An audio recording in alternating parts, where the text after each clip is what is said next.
Hi, this is Tony. Don't want to start your annuals from seed? That's okay. I can show you how you can double them for no cost. First, we're going to take some cuttings of those annuals, which you should do anyway, because when you get them, they already have a flower head just starting on them, and that is showing that the plant is moving from vegetative growth, which is when the plant's growing, into reproductive growth when it's setting seed. And you want it, when you plant it, to still be in vegetative growth.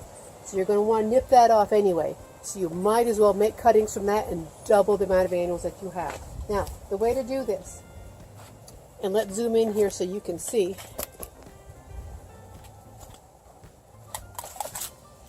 I'll take some nice tall ones here to start.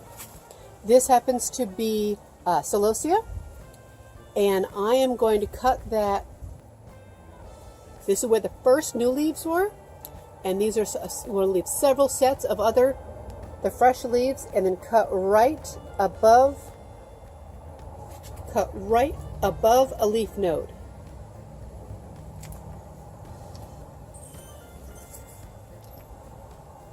See how I cut that there? Right above that leaf node, and there's a little sprout already starting there. There'll be a sprout there, there'll be a sprout coming out on the leaf below, and a sprout underneath the leaf below. This will make this annual here that you bought much bushier, many more flowers, and you're going to take the bit that you cut off here, pinch off the very, very tip. Pinch off that very tip. That tip lets loose a hormone that tells the plant, I'm alpha, none of the rest of you buds grow, and you want the rest of these buds to grow. So after that, take all of these other large leaves, pick them right off. If it happens to pull a bit on that stem, you can see a little bit of like a string on this here. Took a tiny bit of that stem with it. That's a good thing. That puts out a tiny bit of damage to that stem, and it tells the plant it needs to jump into growth time. I'm taking off the rest of those leaves. The rest of those leaves, I'll even take that one. So that it just has the tiny bit of sprouts left on there. And these lower sprouts even I'm going to take completely, because that's where the roots are going to come from. And I take that and put it either in some fresh potting soil, or I like to use a sterile vermiculite. And push that right down in there at least halfway. I can put several more cuttings in each little tray here, and we will see in about a week. We'll start to see if they've started to root yet. A really good time to know is when they start to sprout new leaves, new growth on top, that tells you new roots are starting down underneath. Let's do some more here so you can see.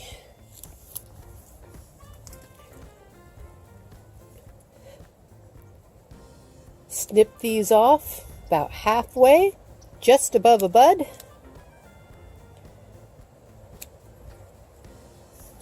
Every single one of these plants here is still really good. It's good to go. It will branch. It'll be even bushier and happier in the new garden. And now I can take every one of these cuttings, pull off those leaves.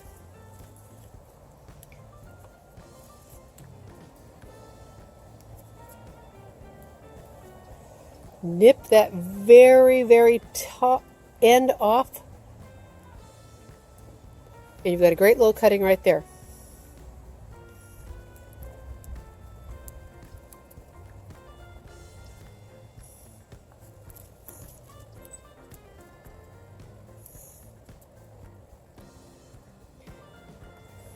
Now this will end up almost doubling the amount of plants that you have. Now this one here, you can see how it already has growth starting right down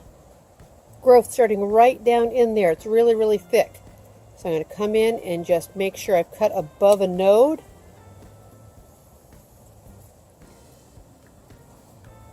Having some plant growth that's left and some that's going to grow really well into the future.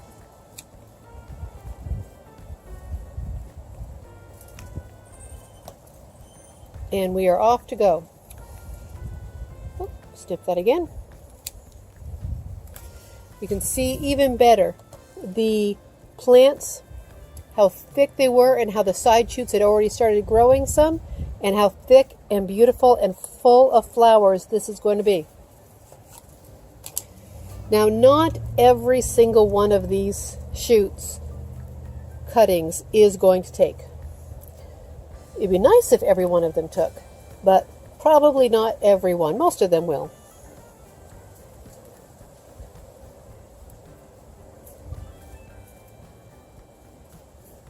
Also, make sure that this is well watered, especially from underneath.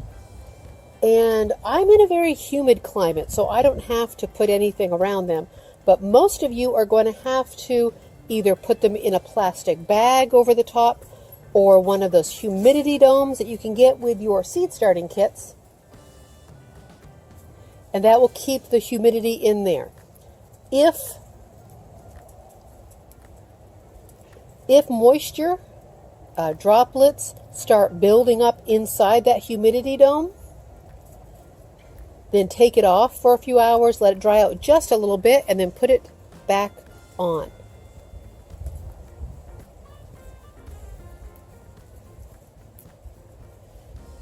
Now this will work with many, many, many different plants, whether it's an annual or a perennial. Okay, this cutting here, let's get up close so you can see. It doesn't have a clear top to it.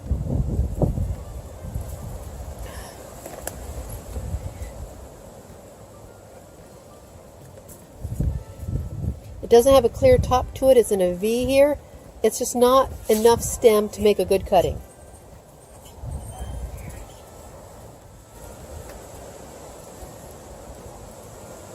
So not all of them are going to be tall enough to be able to make cuttings out of,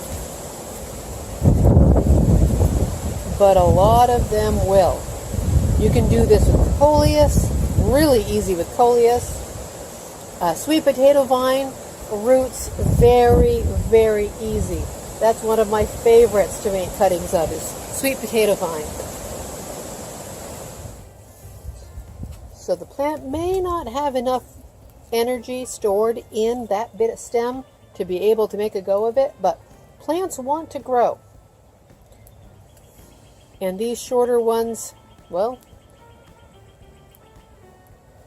these shorter ones want to trim them back anyway, so might as well make some cuttings out of them and see what happens. Most plants, there's no need for rooting hormone. You just need to snip off the top bit, no matter whether it's a shrub, a tree, a perennial, an annual. Snip off that top bit. It will take you a very long distance, far away. It will take you a long way into getting that cutting. Now these red ones are stockier and taller, so it's going to be easier to make cuttings out of these. And do remember that humidity dome.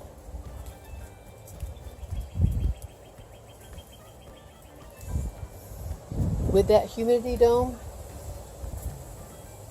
it just sets it up right so water is not transpiring from the little bits of leaves that are left, and it can put all of its energy into growing new roots. Plants want to live. That's why we can prune them. That's why we can propagate them and start them from cuttings and give them all sorts of things that are not the way that they absolutely prefer to be, and why they thrive in so many really difficult conditions. If you think about all the things that we ask plants to do and they still live, it's only when we try to ask them to grow in areas that they just are not adapted to doing. If we make them responsible for, if we put them up in a pot so that we are responsible for them getting their life-giving water, rather than being able to rely on their roots finding it themselves in the ground, then it's our responsibility to give them the water that they need. And if they die because you didn't water it, well, that's not the plant's fault.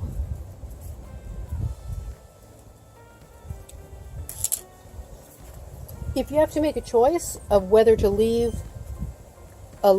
get a little bit longer of a cutting and leave the stem a little bit stumpy, I would leave the stem a little bit stumpy because it has a firm root base started already. Just make sure you leave it at least 2 leaves. At least 2 leaves back on its root system, because these are fresh new young plants, but it will grow from there. So if there's a choice of having a longer cutting and leaving the mother plant a little bit stumpy, get a longer cutting. Now when the roots start growing on these, I will transplant them into their individual pots, because I don't expect every cutting to take. I don't expect every cutting to grow roots.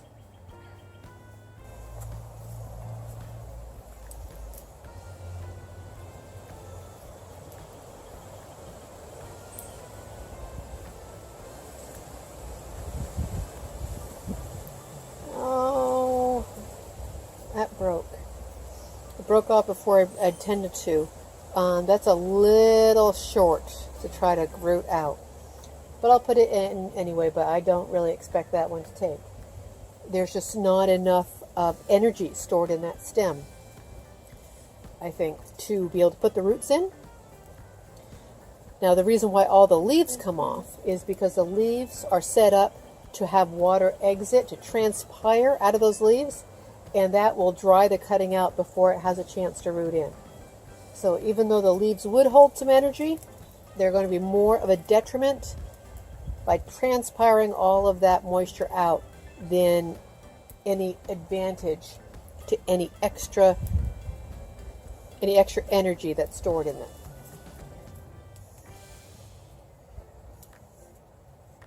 It makes sense to do a whole batch of cuttings at once. If you have the cuttings,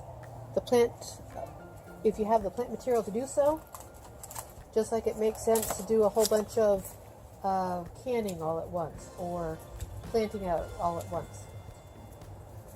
I don't know anyone that goes in and goes out to their garden and transplants one transplant and then stops and waits for another time to transplant another one. They go out and take a whole tray, a whole 6-pack, because you're all set up, you get a rhythm going, and you just move ahead.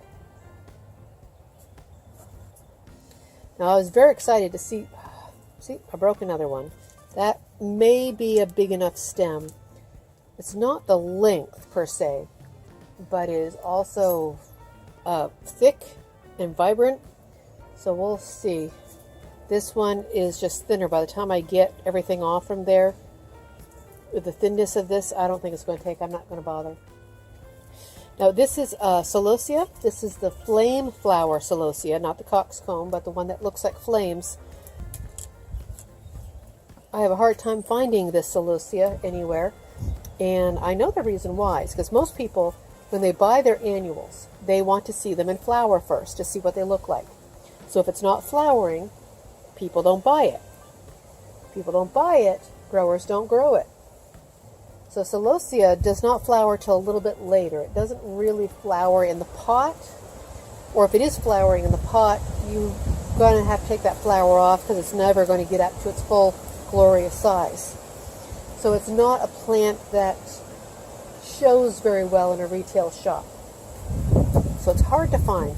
So when I saw these at my local nursery, I jumped right on it and bought an entire flat.